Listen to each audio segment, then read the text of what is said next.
नमस्कार दोस्तों, welcome to my channel. आज हम बात करेंगे मोदी सरकार। नो डाउट मोदी जी हमारे देश के सबसे ज़्यादा लोकप्रिय नेताओं में से एक हैं और सबसे ज़्यादा फेमस भी। अगर हम देखें तो पंडित जवाहरलाल नेहरू के बाद प्राइम मिनिस्टर मोदी ही एक ऐसे इकलौते नेता हैं जिनकी इमेज इतनी बड़ी है और जिनकी फ़ैन फॉलोइंग है वो बहुत ही ज़्यादा बड़ी है। नरेंद्र मोदी 2014 में भारत के 14वें प्रधानमंत्री बने। बीजेपी ने कांग्रेस को लैंडस्लाइड विक्ट्री के साथ पूरी तरीके से मेजॉरिटी हासिल करते हुए हराया था। वहीं से शुरुआत हुई मोदी सरकार की और उसके बाद मोदी ने कभी पीछे मुड़कर नहीं देखा। उसके साथ ही 2019 में भी इन्होंने लोकसभा का चुनाव जीता पूरी फुल मेजॉरिटी से। और उसके साथ ही आज देश में ही नहीं पूरे विदेशों में कई मैगजीन्स में इवन आप कह सकते हो कि वर्ल्ड के सबसे मोस्ट पावरफुल लीडर्स में से एक नाम है नरेंद्र मोदी का। आज हम जानेंगे उनके कुछ इम्पॉर्टेंट फैसले और 5 सबसे बड़े फैसले जो कि मोदी सरकार ने लिए हैं अपने इस पूरे कार्यकाल के दौरान। तो चलिए शुरू करते हैं। सबसे पहले इंफ्रास्ट्रक्चर डेवलपमेंट में तेज़ी। मोदी सरकार आने के बाद 2014 में हमारे देश का जो इंफ्रास्ट्रक्चर है वो काफ़ी तेज़ी से बदला है और काफ़ी तेज़ी से डेवलप हुआ है। साथ ही साथ अगर हम इंफ्रास्ट्रक्चर की बात करें तो वो चाहे रोड कंस्ट्रक्शन हो या हाईवे कंस्ट्रक्शन हो, एक्सप्रेसवेज हो, अलग अलग स्मार्ट सिटीज़ हो, का इंफ्रास्ट्रक्चर काफ़ी ज़्यादा इंक्रीज़ हुआ है और ग्रो भी हुआ है।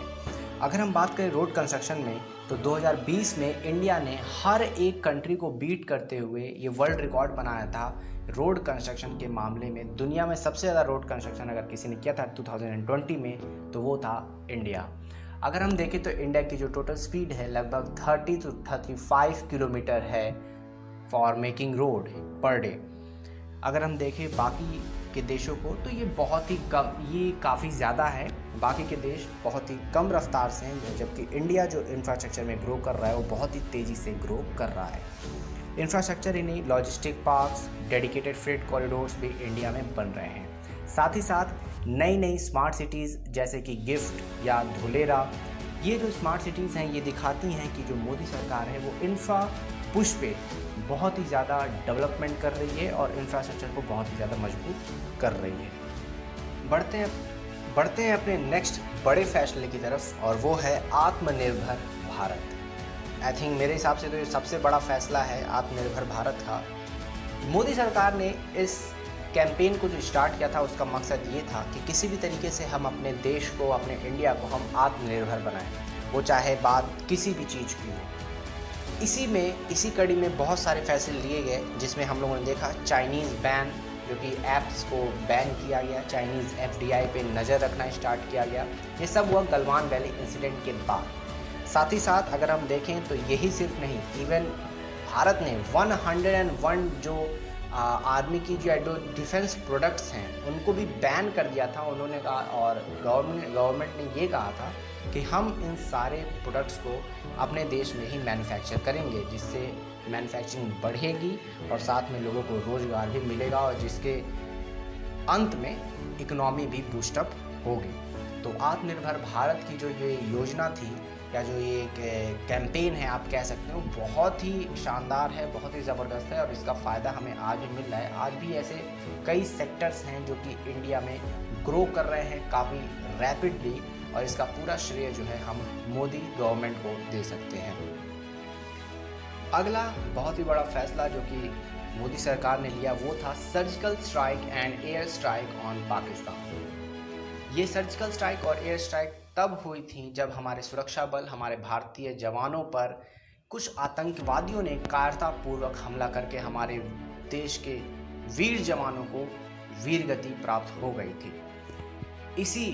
इसी जवाब में भारत सरकार ने जब उरी हमला हुआ हमारे यहाँ, तो उरी हमले के उसमें जवाब में भारत सरकार ने सर्जिकल स्ट्राइक की थी और आतंकवादियों के कई ठिकानों को नष्ट कर दिया था। और साथ ही साथ हमने देखा कि 2019 में सबसे बड़ा अटैक हमारे सुरक्षा बलों पर जो हुआ, जो कि पुलवामा का हमला था, उसके जवाब में फिर इंडिया ने एयर स्ट्राइक की थी, जो कि मेरे हिसाब से तो क्या मेरे पूरे आई थिंक पूरे देश के हिसाब से पूरे सबसे बड़ा फैसला था ये आज़ादी के बाद कुछ ऐसा जिसमें, क्योंकि अगर आप देखें तो 26/11 का जब हमला हुआ तो भी उसके कुछ खास जवाब नहीं दिया गया था, जबकि हम सभी को पता था कि वो आतंकवादी कौन थे, कहाँ से आए थे या उनका काम क्या था मेजर। लेकिन इस बार मोदी सरकार ने बहुत बड़ा फैसला लिया और ये काफ़ी ज़्यादा इंटरनेशनल दोनों देशों के बीच टेंशन की बात थी, बट स्टिल इंडिया ने बहुत अच्छा फैसला लिया और ये आई थिंक श्रेय जो है वो मोदी सरकार को जाता है।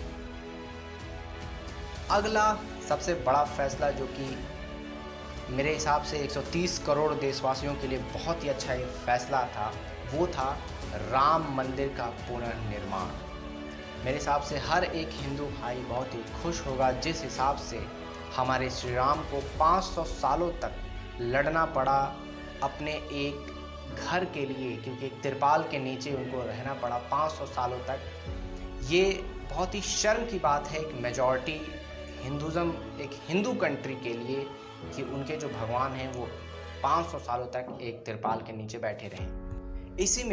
इसी कड़ी में मोदी सरकार ने फैसला लिया राम मंदिर पुनर्निर्माण का, जिसमें जो केस सुप्रीम कोर्ट में चल रहा था, उस सुप्रीम कोर्ट में जो केस था बाबरी मस्जिद और रामलला के बीच, उसको रिजॉल्व किया गया और ये बहुत ही बड़ा ऐतिहासिक फैसला था जो कि पूरे देश के लिए एक हर्ष और उल्लास का एक कारण बना था। और आप कह सकते हैं कि बाबरी मस्जिद जो वहाँ पे थी उनको भी मुसलमानों के साथ कुछ गलत नहीं किया गया, उनको जो मस्जिद थी उनकी मस्जिद जो है और इवन बेटर फॉर्मेशन में जो मस्जिद थी उससे बेटर मस्जिद जो है वो सरकार ने उनको अलॉट की कि आप यहाँ पे बना लो। और साथ ही साथ जो अयोध्या है उसमें राम मंदिर बनने का जो फैसला था, या जो राम मंदिर बनने की जो जगह थी वहाँ पे राम मंदिर बनने का जो कार्य है वो पुनः फिर से शुरू हो गया।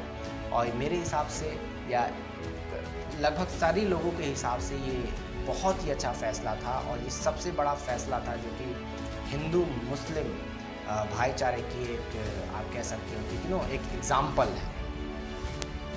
सबसे बड़ा फैसला जो कि मोदी सरकार का है वो था abrogation of article 370 and 35A from Jammu and Kashmir. Jammu and Kashmir की बात करें तो जम्मू एंड कश्मीर भारत का एक अभिन्न हिस्सा है, अभिन्न एक अंग है, पर उसमें एक रोड़ा था जो कि था आर्टिकल 370 और 35A, जिसको ख़त्म करके मोदी सरकार ने ये बताया कि हाँ वो कितनी जो मेजॉरिटी उनको मिली हुई है, जो लोगों की जो मेजॉरिटी उनको लोकसभा इलेक्शन में मिली हुई है उसका वो किस तरीके से इस्तेमाल करते हैं।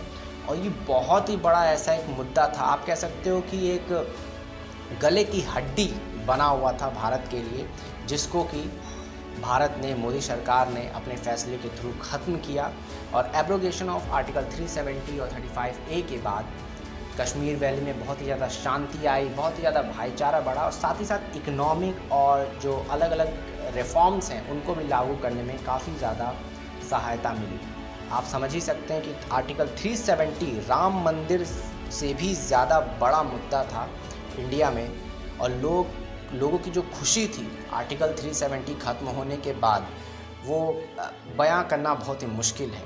और ये भी पूरी कानूनी तौर पे पूरी संसदीय प्रणाली के साथ मोदी सरकार ने इसको ख़त्म किया, जो कि सबसे बड़ा फैसला था मोदी सरकार का। तो ये 5 सबसे बड़े फैसले थे मोदी सरकार के अपने कार्यकाल के दौरान।